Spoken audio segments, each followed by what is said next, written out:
Hello, Kurt Jackson, Retirement Income Strategist with KJ Financial here with some questions that anyone in their 60s should be asked regarding the nationwide phenomenon of stressed state budgets. You know, we always hear about the budget deficits that the federal government has, yet we don't hear near as much about the budget pressures that the states are experiencing. As you're thinking about where you want to live your retirement years, here are some really important questions that you should be considering. Where will states get the money to provide the promised retirement and health care benefits for their workers? How will states continue to provide services? As Medicaid reimbursements from the federal government decline, where will the states get the money to make up the difference? Won't they have to raise taxes? Won't they maybe have to lower service and benefits? Maybe they do a combination of both? Won't they even have to maybe borrow more money? So have you ever wondered why they have to do these things? Isn't it true that states can't print money like the federal government does? So aren't the only people that states can get money from is taxpayers and property owners? Aren't you a taxpayer and a property owner? Think about that for a minute. Would it make sense for you to reduce your exposure to those two things?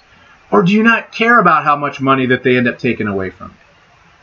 Would it make sense to do something about it before the government takes away the financial tools that are still available to us to take control of your financial future?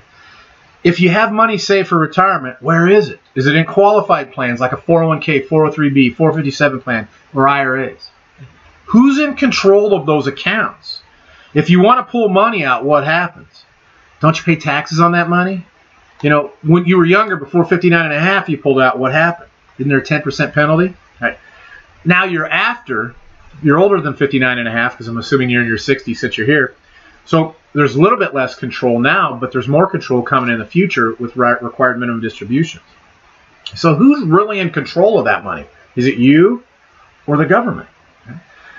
So since you're over 59 and a half, you have a little bit less control, and you have a window here where there's some more opportunities for you to maybe do something. All right.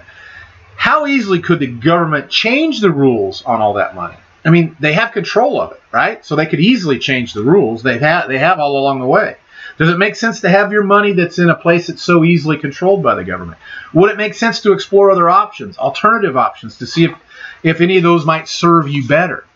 If there were strategies that you liked that better protected your money and reduced the risk of government changing the rules, would it make sense to look at those now before something happens, or wait until after something happens? If your answer was now, then maybe we should have a friendly conversation to see if there are other options that might better suit your needs. And by friendly, I mean that there's nothing for sale in that conversation. We're going to talk about you and your situation. Then we'll talk about some ideas that might help with your situation. If you decide you like those ideas and want us to put together something more specific for you, we'll have that conversation about that.